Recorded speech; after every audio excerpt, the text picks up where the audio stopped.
ये जो प्राचीन मंदिर है भगवान शंकर जी का, ये स्वयंभू है, आप शंभू। ये पिंडी जो है कुदरती निकली हुई है, इसे बनाया नहीं गया है, खुद ब खुद प्रकट हुए हैं।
आज हम पहुंचे हैं पुरमंडल में, जो कि जम्मू कश्मीर का जाना माना धार्मिक स्थल है, जिसे छोटे काशी के नाम से भी जाना जाता है।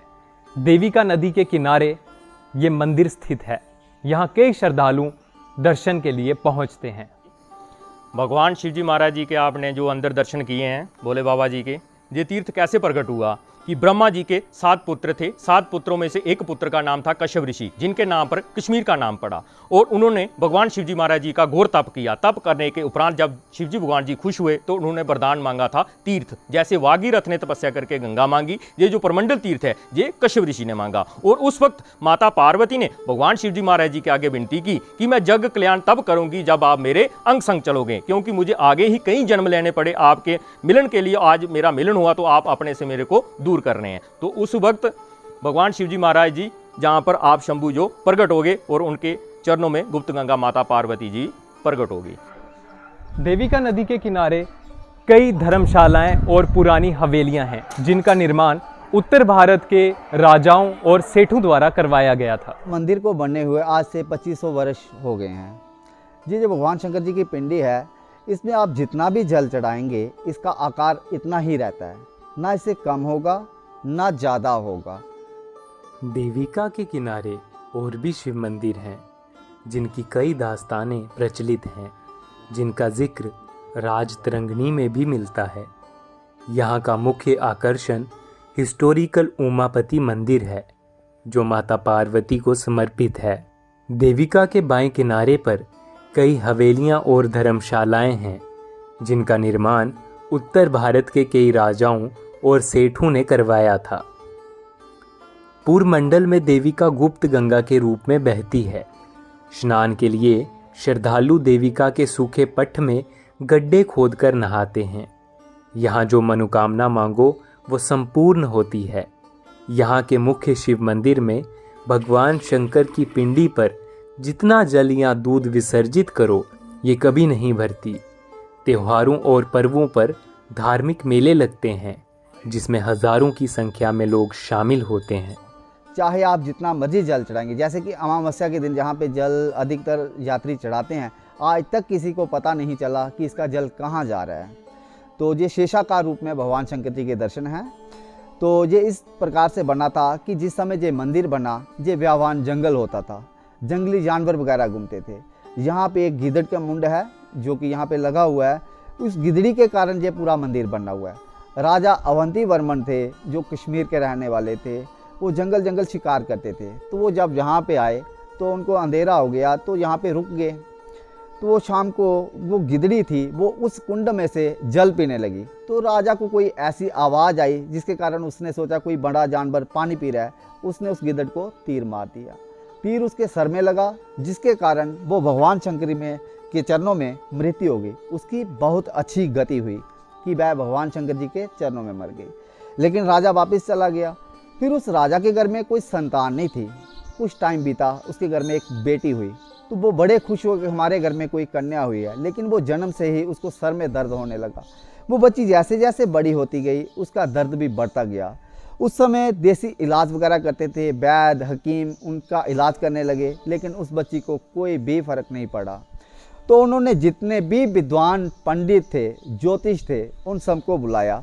तो फिर किसी पंडित ने बताया कि इस कन्या को पाप लगा है, आपने कोई देवस्थान पे जाके गलती की है, जिसने आपके घर में कन्या रूप में जन्म लिया है। आप उस स्थान पे जाके उसकी हत्या मनवाइए, वहाँ पे मंदिर बनवाइए, तब ये लड़की ठीक होगी।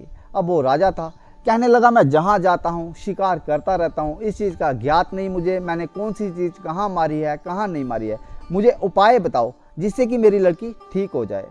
तो फिर उन्होंने बताया कि पुर नामक स्थान है, इस जगह का नाम है जो शिवपुरी के नाम से भी जाना गया है। तो उन्होंने कहा पुर नामक स्थान है, आप शंभु विराजमान हैं, माता गंगा किनारे चल रही है, आप वहाँ पे चले जाइए।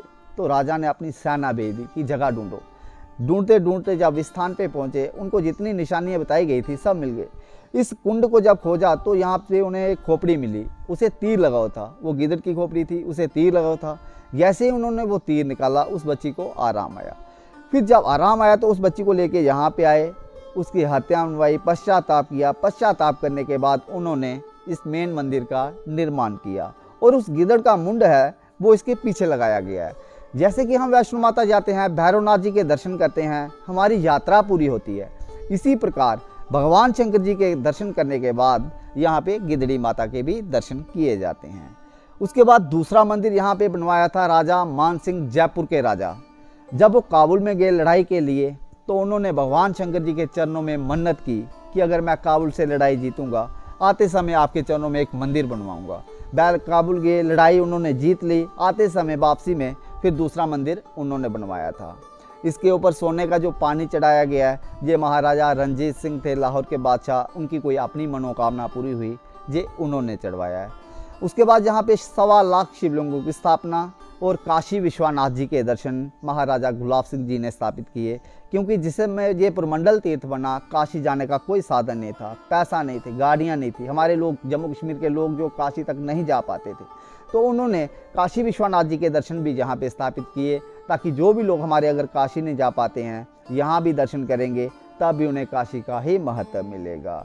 यहाँ पे ये जो है सामने जिंदा समाधि है महात्मा जी की, यहीं पे जप तप किया, तपस्या करके जिंदा समाधि ली है। जैसे किसी को कोई शारीरिक कष्ट होता है, कोई दर्दें पीड़े या कोई किया कराया संतान प्राप्ति के लिए, वो लोग यहाँ पे अपनी मन्नतें करते हैं। जब उनकी मनोकामना पूरी होती है, यहाँ पे मीठी रोटी, धोती गढ़ की अपनी श्रद्धा अनुसार जो जूता बनता है वो इनके चरणों में चढ़ाया जाता है। अंदर आपने अखंड ज्योत देखी, ये भी 2500 साल पुरानी है। कोई पशु पक्षी प्राणी किसी की भी आत्मा की मुक्ति के लिए यहाँ पे तेल चढ़ाया जाता है। कहते हैं यहाँ पे तेल चढ़ाने से उनकी आत्मा को मुक्ति मिलती है। कोई भी प्राणी है उनके नाम का यहीं पे तेल चढ़ाया जाता है। नीचे गंगा माता है, गुप्त गंगा, जो कि माता पार्वती का रूप है। ये गंगा माता शुद्ध महादेव से निकली है और यही गया प्रयागराज समाप्त हुई है। इसे जो गुप्त गंगा कहते हैं, इसमें स्नान करने का महत्व है। कहते हैं आप 4 धाम की यात्रा भी कर लो, जब तक आपने पुरमंडल तीर्थ नहीं किया वह भी निष्फल कहलाते हैं। ये 12 साल तक गंगा देखती है। जैसे किसी ने कोई तीर्थ किए हुए हैं, उसके 12 साल के अंदर इस गंगा माता में स्नान करके उनके बाकी भी तीर्थ जो हैं सफल होते हैं। जैसे लोग हस्तियाँ हरिद्वार ले जाते हैं, लेकिन पुरमंडल में जो भी संस्कार करता है, यहाँ पे अस्थियाँ वगैरह दबाई जाती हैं, आप जहाँ मर्जी रेत खोदोगे वो अस्थि भी आपको नज़र नहीं आती है। देखो, प्राचीन समय में जो हमारा प्रमंडल जो प्रसिद्ध तीर्थ स्थल रहा है पूरे भारतवर्ष में, तो ऐसी जानकारी मिलती है कि प्राचीन समय जब गुरु नानक देव जी थे वो अपने जो उनके साथ मर्दाना जी थे, जहाँ पर आकर उन्होंने 3 दिन विश्राम किया। इस बात से ये सिद्ध होता है कि कितना हमारा प्राचीन जो तीर्थ स्थल है कितना प्रसिद्ध था उस समय। पूर्वमंडल अपने आप में कई इतिहास समेटे हुए हैं।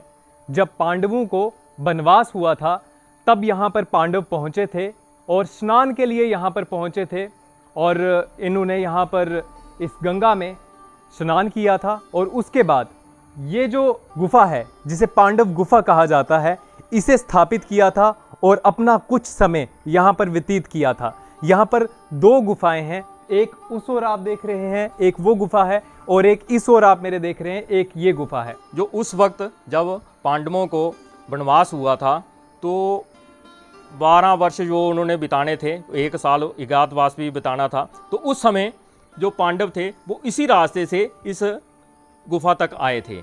इसमें मानता है कि पांडव जो देवका नदी में पहले उन्होंने स्नान किया, स्नान करने के उपरांत भगवान शिवजी महाराज जी को माथा टेका, और उसके बाद उन्होंने इस गुफा का जहाँ पर निर्माण किया, और निर्माण करने के बाद जहाँ पर उन्होंने तपस्या की थी, और उनके साथ पंचाली भी थी। और ये जो सामने आपने जो देख रहे हैं ये भोजनालय है, जहाँ पर जो भोजन बनता था उनका, और ये 2 कमरे हैं, इसके अंदर 2-2 कमरे और हैं, 4 कमरे हैं, और इसके अंदर ही उन्होंने जब तप किया था।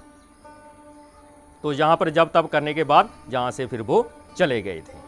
सत श्री अकाल जी। मैं आज यहाँ पे जो हमारा सदियों पुराना जो विरासत है हमारे जम्मू कश्मीर की पुरमंडल, जहाँ पे जो ये मंदिर है ये काफ़ी पुराना है, और जहाँ पे जो यहाँ की मंदिर की खासियत है, जैसे किसी की डेथ हो जाती है, अनमैरिड लड़के की डेथ होने के बाद यहाँ पे उसका संस्कार किया जाता है, और जो इसकी अस्थि होती हैं वो नीचे जो बाल गंगा है उसमें खड्डा निकाल के उसमें दबाई जाती है, लेकिन उसको कोई सुबह आके देखेगा तो वहाँ पे अस्थि नहीं थी, वो गुप्त हो जाती है। एक ये जो लोग हरिद्वार जाते थे उससे यहाँ संस्कार जो किए जाते हैं जम्मू में वो पास में पड़ते हैं। दूसरी जहाँ पे जो ये अब मंदिर के आप ऊपर देख रहे हैं जो ये गोल्डन कलर की जो सोने का पानी चढ़ाया हुआ जो महाराज शेरे पंजाब रणजीत सिंह ने किया था,